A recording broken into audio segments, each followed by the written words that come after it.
ایک دو خاندانوں میں دل جوڑنے کا کام کرتے تھے، صلہ الارحام کہ رشتوں کو جوڑتے تھے آپ اپنے تجارتی مال سے، آپ اپنی نرمی سے، آپ اپنے اخلاق سے رشتوں کو جوڑتے تھے۔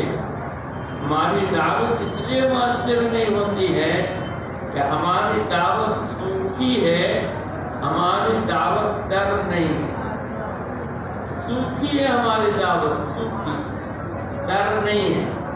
اس لیے میرا گھر بھی مجھ سے نہیں جڑتا، میری بیوی مجھ سے نہیں جڑتی، میرے بھائی بھتیجے بھی مجھ سے نہیں جڑتے، میرے ماں باپ بھی ہم سے نہیں جڑتے۔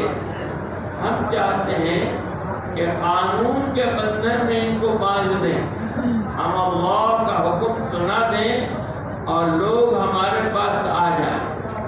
تو یہ نہیں ہونا تھا۔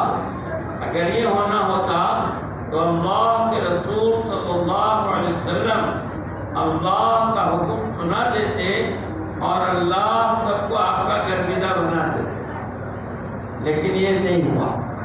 بلکہ ہوا کیا کہ دعوت سے پہلے آپ نے لوگوں پر احسان کیا۔ الانسان عبد الاحسان، الانسان عبد الاحسان، انسان احسان کا بندہ ہوتا ہے، انسان احسان کا بندہ ہوتا ہے۔ آپ جس کے ساتھ احسان کیجیے گا، آپ جس کے ساتھ احسان کیجیے گا، اس کے دل میں آپ کی محبت ڈالی جائے گی، اعتراف ڈالا جائے گا۔ یہ فطری چیز ہے، آپ جس پر احسان کیجیے گا۔ حضور پاک صلی اللہ علیہ وسلم نے پہلے دن ہی حضرت حلیمہ پر احسان کیا تو ان کے دل میں محبت ڈالی گئی، گاؤں والوں کے دل میں محبت ڈالی گئی۔ جب آپ چچا کے ہاں رہے اور چچا پر احسان کیا تو چچا کے اندر بھی آپ کی محبت ڈالی گئی، چچا کی اولاد میں آپ کی محبت ڈالی گئی۔ اور جب آپ نے تجارتی قافلے میں جانا شروع کیا تو وہاں بھی آپ نے احسان کیا تو ان کے دلوں میں بھی آپ کی محبت ڈالی گئی۔ آپ اپنی کمائی سے اپنے رشتہ داروں پر احسان کرتے تھے، جس کی وجہ سے رشتہ داروں کے دل میں بھی آپ کی محبت ڈالی گئی۔ پہلا کام آپ کا صلہ الارحام تھا کہ رشتہ داریوں کو اور نعتوں کو، اس کو جوڑنا، رشتوں کو ملانا، رشتوں کو جوڑنا، کہ خالہ ہیں، پھوپھی ہیں، چچی ہیں، ممانی ہیں، رشتہ داریوں کو جوڑنا، کہ ہم رشتہ داریوں کو جوڑیں۔ کل قیامت کے میدان میں رشتہ داری پکارے گی اور کہے گی کہ جس کو جوڑا گیا ہے اس کو جوڑا جائے گا اور جس کو توڑا گیا ہے اس کو توڑا جائے گا۔ ان صراط سے جب آدمی گزرے گا تو رشتہ داریاں پکارے گی کہ جس نے توڑ دیا اس کو توڑ دیا جائے گا اور جس نے جوڑ دیا اس کو جوڑ دیا جائے گا۔ ہم دعوت کا کام کرنے کے لیے نکلے ہیں، پہلے ہم اپنے رشتوں کو صحیح کریں، ابا اماں سے رشتوں کو صحیح کریں، بھائی بہن سے رشتوں کو صحیح کریں، ماموں ممانی سے رشتوں کو صحیح کریں، خالو خالہ سے رشتوں کو صحیح کریں، پھوپھا پھوپھی سے رشتوں کو صحیح کریں۔ رشتے درست نہیں ہوں گے تو دعوت مؤثر نہیں ہوگی۔ تو پہلا کام رشتہ داری جوڑنے کا۔ ابھی دعوت شروع نہیں ہوئی، یہ دعوت کے پہلے کا کام ہے، ماحول بنانا، مزاج بنانا اور زمین کو ہموار کرنا۔ دوسرا کام تھا آپ کا کھانا کھلانا، ایک عادت تھی کھانا کھلانے، آپ کھانا کھلاتے تھے، اپنی کمائی سے لوگوں کو کھانا کھلاتے تھے۔ کس کو کھانا کھلاتے تھے؟ پردیسیوں کو، مسافروں کو۔ سیرت کی کتابوں میں لکھا ہے کہ آپ نبی ہیں، اس کو تو لوگوں نے 40 سال کے بعد جانا۔ آپ نبی ہیں، اس بات کو لوگوں نے 40 سال کے بعد جانا۔ لیکن مکے میں ایک نوجوان ہے مسافروں کو کھانا کھلاتا ہے، اس نام سے نبوت سے پہلے آپ جزیرۃ العرب میں مشہور ہو چکے تھے، کیونکہ لوگ حج میں آتے تھے، جہاز کے زمانے کا حج تھا، لوگ میلوں ٹھیلوں میں آتے تھے، مکے میں لوگوں کی آمد رفت رہتی تھی، پورے حجاز سے لوگ مکے میں آتے تھے، پورے عرب سے لوگ مکے میں آتے تھے، اور آپ پردیسیوں مسافروں کو کھانا کھلاتے تھے۔ تو یہ بات مشہور ہو گئی تھی کہ مکے میں ایک نوجوان ہے جو پردیسیوں اور مسافروں کو کھانا کھلاتا۔ یہ دعوت سے پہلے کا کام ہے۔ ہم گاؤں میں بھی رہتے ہیں، شہر میں بھی رہتے ہیں، اس میں دھنباد میں شہر میں رہنے والا مجمع بھی ہے، اور اطراف کے گاؤں بستی اور علاقے کا رہنے والا مجمع بھی ہے۔ اس نام سے ہمارے یہاں بھی کوئی مشہور ہے کہ یہ حاجی صاحب ہے، یہ نمازی صاحب ہے، یہ قاضی صاحب ہے، یہ تبلیغی صاحب ہے، یہ اس نام سے مشہور ہے کہ یہ لوگوں کو کھانا کھلاتے ہیں۔ کوئی مسافر پردیسی آتا ہے تو فلاں گاؤں کے فلاں محلے کے فلاں حاجی صاحب کھانا کھلاتے ہیں۔ ہمارے یہاں کسی کا ایسا نام نہیں ہے، ہمارے یہاں کسی کا ایسا نام نہیں ہے، لیکن یہ صفت تھی رسول اللہ صلی اللہ علیہ وسلم کی، جس سے پورے جزیرۃ العرب میں آپ مشہور ہو گئے عرب کے خطے میں کہ مکے میں ایک نوجوان ہے جو پردیسیوں مسافروں کو کھانا کھلاتا۔ جب نبوت کی محنت شروع ہوئی تو اس صفت کو ختم نہیں کیا گیا، بلکہ اس صفت کو دعوت میں استعمال کیا گیا۔ ایمان کی دعوت کے ساتھ ساتھ کھانا کھلانے والی بات چلتی رہی، ایمان کے دعوت کے ساتھ ساتھ صلہ الارحام کی بات چلتی رہی، بلکہ قرآن نے اس کو قانونی شکل دے دیا۔ ابھی تک تو یہ آپ کا اپنا عمل تھا، لیکن قرآن نے صلہ الارحام کو ایک قانونی شکل دے دیا کہ ماں باپ کے بھی حقوق ہیں، بھائی بہن کے بھی حقوق ہیں، بیوی بچوں کے بھی حقوق ہیں، اور خالو ماموں چچا پھوپھا کا بھی حق ہے۔ تو قرآن نے اس کو ایک قانونی شکل دے دی۔ قانونی شکل کر دیا گیا جب اظہار نبوت ہو گیا، اور جب قرآن اترنے لگا اور ایمان کی دعوت شروع ہوئی تو اس کو قانونی شکل دے دیا گیا، اور اس کے مسائل اور اس کے فضائل بیان کر دیے گئے۔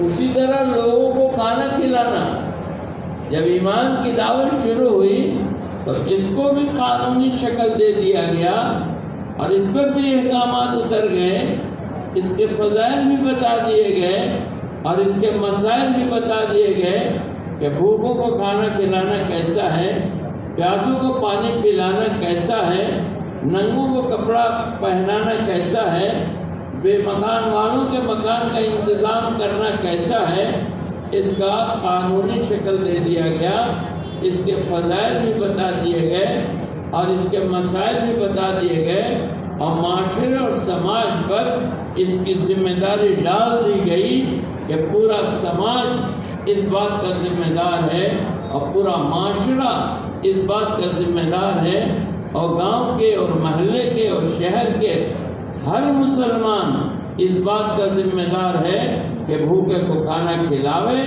ننگے کو کپڑا پہنائے، پیاسے کو پانی پلائے۔ یہ ہر مسلمان کی ذمہ داری ہے۔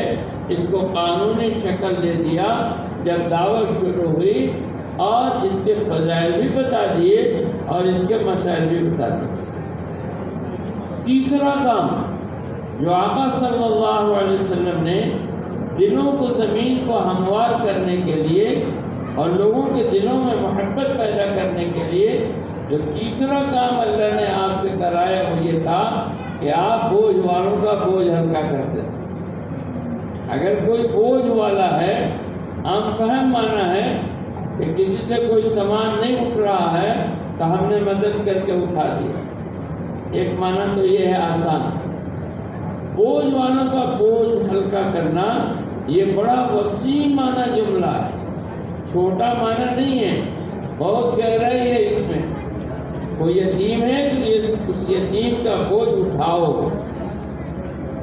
کوئی بیوہ ہے تو اس کا بوجھ اٹھاؤ، اس کی خبرگیری کرو، بوجھ والوں کا بوجھ ہلکا کرو۔ وہ کثیر الاولاد ہے، زیادہ اولاد ہے، کمائی کم ہے، اس کا بوجھ اٹھاؤ۔ کسی پر قرضے کا بوجھ ہے تو اس کا بوجھ اٹھاؤ۔ کسی کے ہاں بیٹیاں ہیں، شادی نہیں ہے، اس کا بوجھ اٹھاؤ۔ کسی کے ہاں بیٹے ہیں، کوئی کام دھام نہیں ہے، اس کا بوجھ اٹھاؤ۔ بوجھ والوں کا بوجھ ہلکا کرنا یہ بھی سماج کی ذمہ داری ہے۔ دعوت سے پہلے ہم چاہتے ہیں کہ ایمان کا دروازہ کھل جائے، ہم چاہتے ہیں کہ اسلام کا دروازہ کھل جائے اور لوگ ایمان اور اسلام میں داخل ہونے لگے۔ ہمارے پڑوسی، ہمارے اگل بغل والے، ہمارے محلے والے، گاؤں والے، شہر والے لوگ ایمان میں داخل ہوں۔ اگر ہم یہ چاہتے ہیں تو ہمیں بوجھ والوں کا بوجھ ہلکا کرنا پڑے گا۔ ایمان کا بیج ڈالنے سے پہلے زمین کو ہموار کرنا پڑے گا۔ اگر زمین ہموار نہیں کریں گے اور بوجھ والوں کا بوجھ ہلکا نہیں کریں گے اور ایمان کی دعوت دے دیں گے تو جس کے ساتھ ہم 100 سال سے رہتے ہیں وہ بھی ایمان قبول نہیں کرے گا اور اس کے دل میں بھی ایمان کا بیج نہیں اگے گا۔ اگر ہم چاہتے ہیں کہ ایمان کا بیج اگ جائے تو ہمیں زمین کو ہموار کرنا پڑے گا اور زمین کو ہموار کرنے کے لیے بوجھ والوں کا بوجھ ہلکا کرنا پڑے گا۔ چوتھا کام جو آپ صلی اللہ علیہ وسلم نے کیا وہ یہ تھا کہ آپ نے اپنی جان اور مال سے اور اپنی کمائی سے بے روزگاروں کو روزگار سے لگایا۔ یہ آپ کا کام ہے، بے روزگاروں کو روزگار سے لگانا۔ پہلے ایمان کی دعوت نہیں ہے، پہلے دل کی زمین ہموار کرنا ہے۔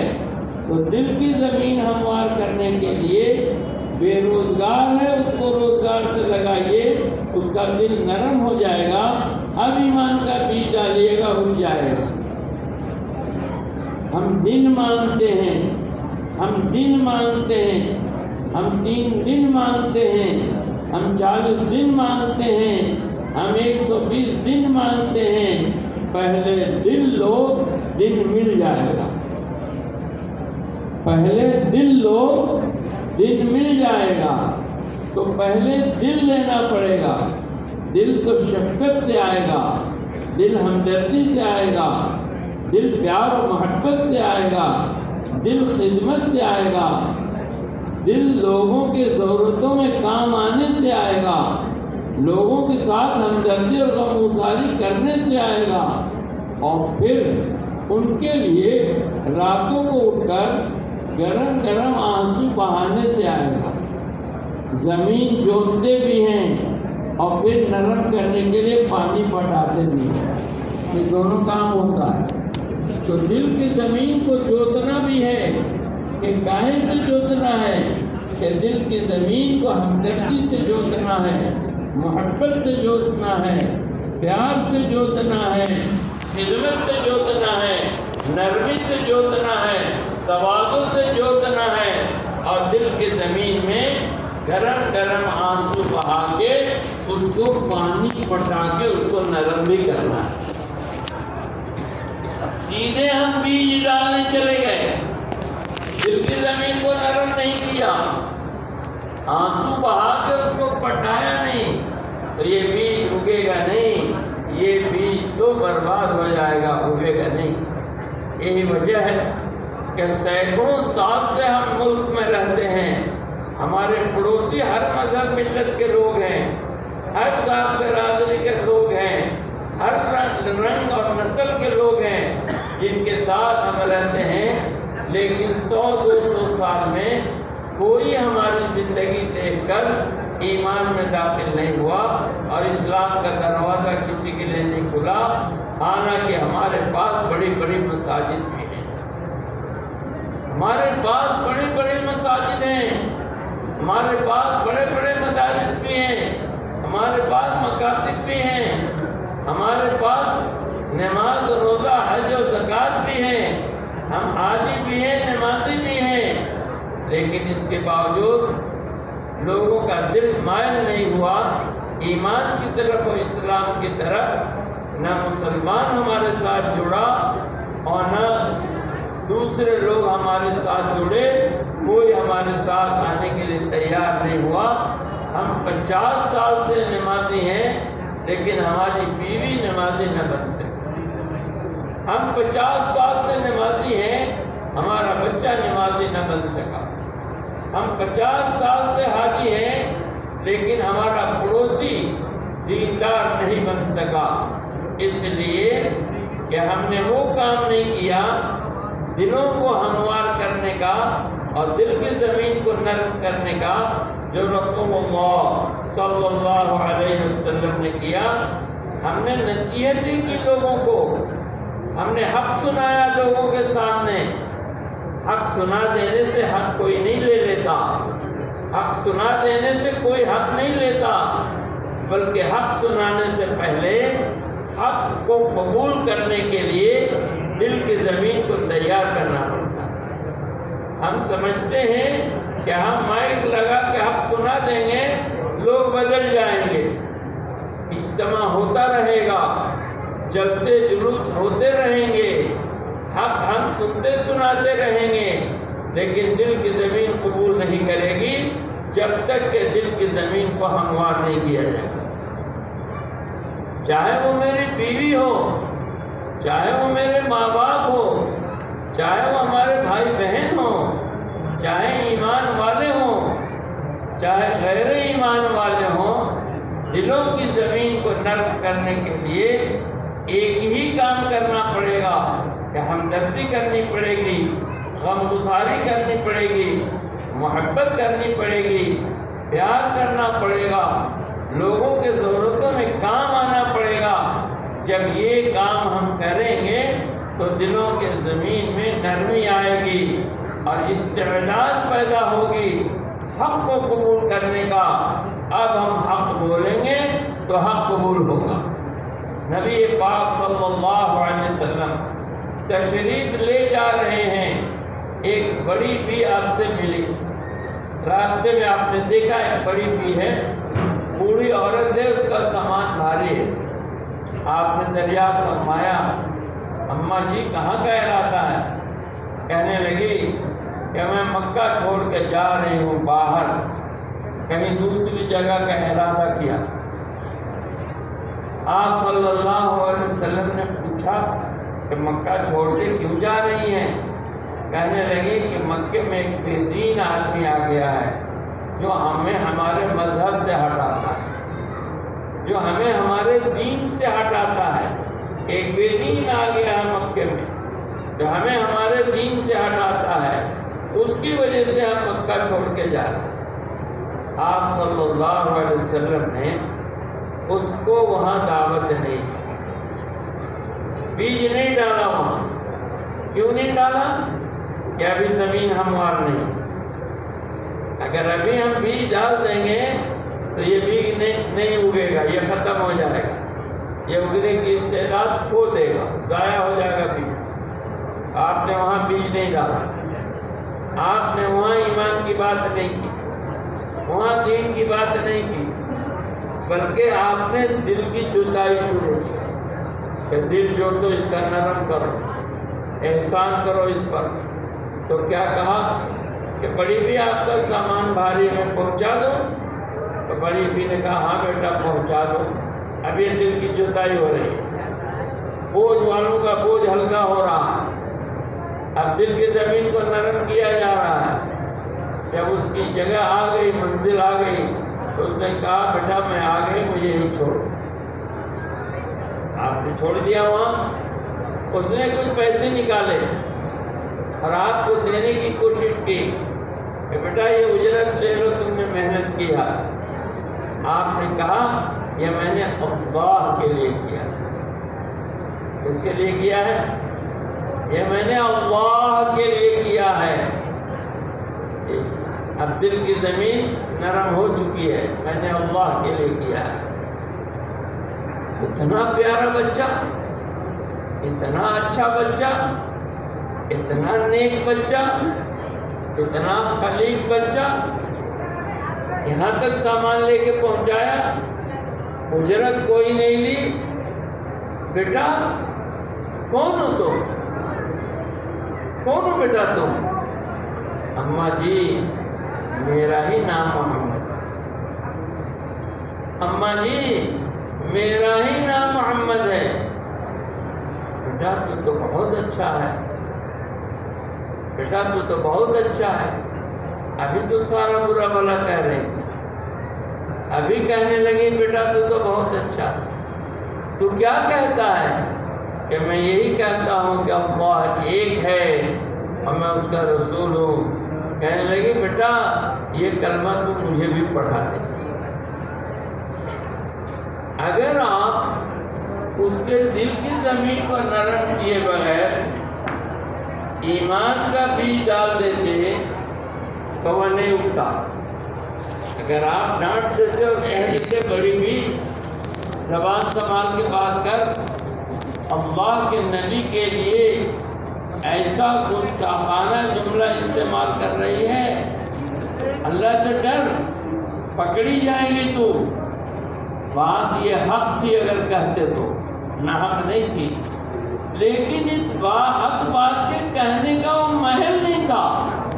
آپ حق بات کہہ دیتے تو وہ سن لیتی، قائل ہو جاتی، مائل نہیں ہوتی، ایمان نہیں لاتی. تو آپ نے اپنے اخلاق سے، اپنی ہمدردی سے، اپنی خدمت سے، اپنے تواضع سے، اپنے صبر سے اس کا لان تان سنا اور برداشت کیا اور اس کی خدمت کی، تو اس کے بدلے میں ایمان اس کے سینے میں اتر. یہی کہا جا رہا ہے ہماری دعوت مجرد دعوت ہے، ہماری دعوت صوفی دعوت ہے. یہ رسدار نہیں ہے، اس میں رس نہیں ہے. یہ پتھر کی طرف کڑی ہے ہماری دعوت. جب ہم کسی کو دیتے ہیں تو وہ کہتا بھائی یہ تو بہت کڑی ہے، یہ نہیں ہضم ہوگا، یہ تو بہت سخت ہے، یہ نہیں ہضم ہوگا. اس کو نرم کر کے لائے ہوتے، نرم کر کے نہیں لائے ہو، یہ بہت سخت ہے، یہ تو زخمی کر دے گا، یہ نہیں ہضم ہوگا، یہ قبول نہیں ہے. دلوں کی زمین کو تیار کرنا. چنانچہ رسول اللہ صلی اللہ علیہ وسلم نے نبوت سے پہلے یہ کام کیا تو لوگ آپ کو سچا کہنے لگے، آپ کو صادق کہنے لگے، آپ کو امانتدار اور امین کہنے لگے. یہ نبوت سے پہلے اللہ نے لوگوں کے دلوں میں آپ کی یہ قدر ڈالی کہ لوگ یہ کہنے لگے کہ محمد ہم میں سب سے سچے آدمی صلی اللہ علیہ وسلم، محمد ہم میں سب سے امانت دار آدمی ہیں. ہم نے ان کے کردار میں کوئی داغ نہیں دیکھا، ہم نے ان کو جھوٹ کہتے ہوئے نہیں دیکھا، دھوکہ دیتے ہوئے نہیں دیکھا، غلط کام کرتے ہوئے نہیں دیکھا، غلط زندگی گزارتے ہوئے نہیں دیکھا. یہ ہم میں سب سے بہتر ہے، ہمیں سب سے بہتر ہیں. پورا مکہ، پورا حجاز، پورا عرب دعوت سے پہلے اس بات کو تسلیم کر لیا کہ اگر کوئی ایک آدمی مثال کے طور پر عرب میں پیش کیا جا سکتا ہے تو وہ محمد ہیں. اس کیریکٹر کا کوئی آدمی ہمارے پاس نہیں. چنانچہ ابو سفیان نے جو آپ کا سب سے بڑا دشمن تھا یا سب سے بڑے دشمنوں میں سے ایک تھے، ابو سفیان بعد میں ایمان لائے لیکن پہلے سب سے بڑے دشمن تھے. ان کی بیٹی سے رسول اللہ صلی اللہ علیہ وسلم کا نکاح ہوا. ان کی بیٹی سے جب ان کی بیٹی سے آپ کا نکاح ہوا اور آپ نے ایمان کی دعوت شروع کی اور مکہ میں دشمنی عام ہوئی اور عرب میں دشمنی عام ہوئی اور سارا عرب ایک جٹ ہو کر آپ کا دشمن بن گیا، تو اس وقت عرب کے سرداروں نے سفیان کو تانا دینا شروع کیا کہ تو کیا مخالفت کرے گا محمد صلی اللہ علیہ وسلم کی، اور تو کیا ان سے بغاوت کرے گا، اور تو کیا ان سے لڑے گا، اور تو کیا ان سے بدلہ لے گا، تیری بیٹی تو ان کے نکاح میں۔ لوگوں نے تانا دینا شروع کیا، لوگوں نے طنز کرنا شروع کیا ابو سفیان پر کہ تیری بیٹی ان کے نکاح میں ہے۔ تو سفیان کا جواب سنیے، جو ایمان والا نہیں ہے، ابھی ایمان نہیں لائے ہیں، سفیان کا جواب سنیے۔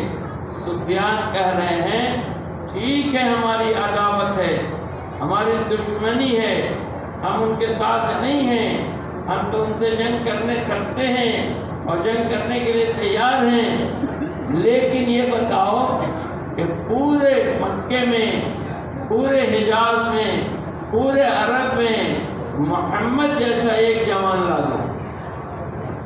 یہ کون کہہ رہا؟ سخت دشمن اپنی زبان سے کہہ رہا ہے کہ سب ٹھیک ہے کہ ہم ان کی دشمنی پر ہیں، لیکن کردار میں، اخلاق میں، کیریکٹر میں، اظہار و ہمدردی میں، غم گساری میں، اخلاق میں، سچائی میں، امانت داری میں، صبر میں ایک آدمی لا کے دکھا دو کہ مکے میں کوئی ایک آدمی محمد جیسا ہو۔ تو ان کو بھی اس بات کا اعتراف تھا کہ اس کیریکٹر کا کوئی آدمی ہمارے پاس نہیں، اس کیریکٹر کا کوئی آدمی ہمارے پاس نہیں۔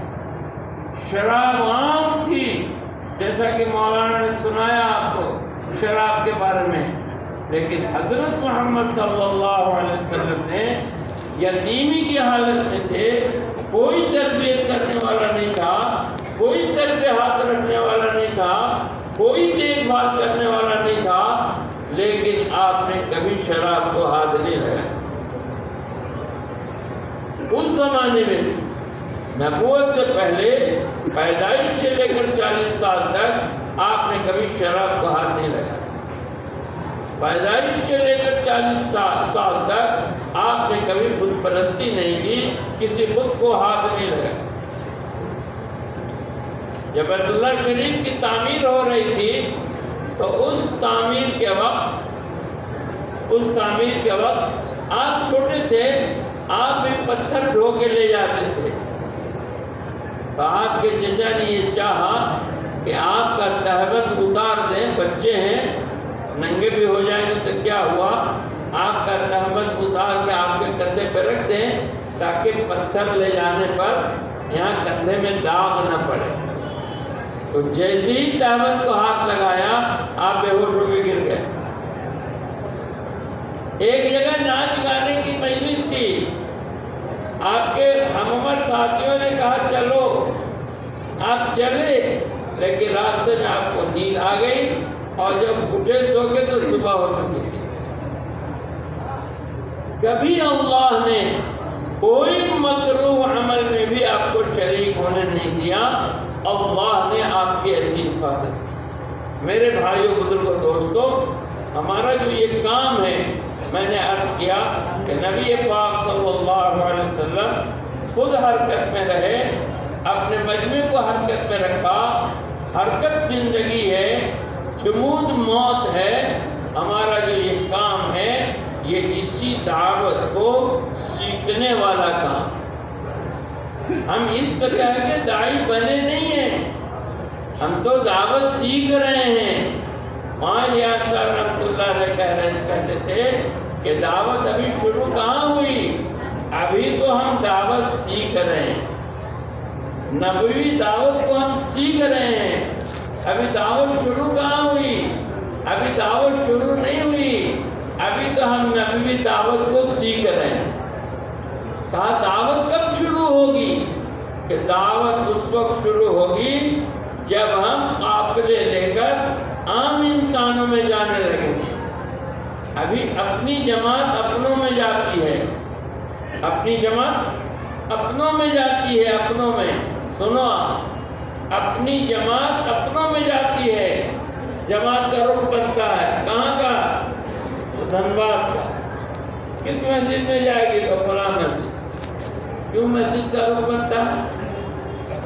کیوں مسلمانوں کے محلے کا رخ بنتا ہے؟ کیوں نہیں عام رخ بنتا ہے؟